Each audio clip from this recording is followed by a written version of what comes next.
I want to start this evening by reading something our founding fathers were prescient, and especially George Washington. And this is a letter I sent around to all the members of our caucus. And I wanted to make sure that I have it right here. I wanted to make sure that I had the opportunity to read that to you before we got started.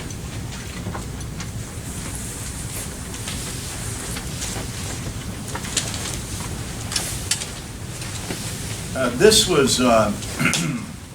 is an excerpt from Daniel Webster's speech entitled "The Character of Washington." And in that speech, it was on the 100th anniversary of George Washington's birthday. And Webster was delivering this speech on the floor. Among other admonitions Washington has left us in his last communication to his country, an exhortation against excesses of party spirit, a fire not to be quenched. He yet conjures us not to fan and feed the flame.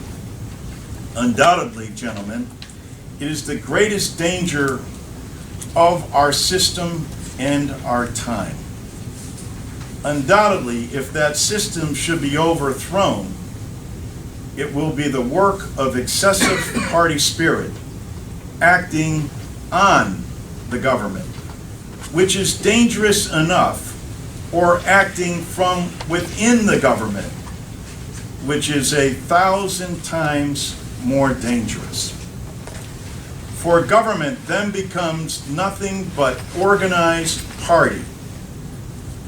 And in the strange vicissitudes of human affairs, it may come at last, perhaps, to exhibit the singular paradox of government itself being in opposition to its own powers, at war with the very elements of its own existence. At war with the very elements of its own existence.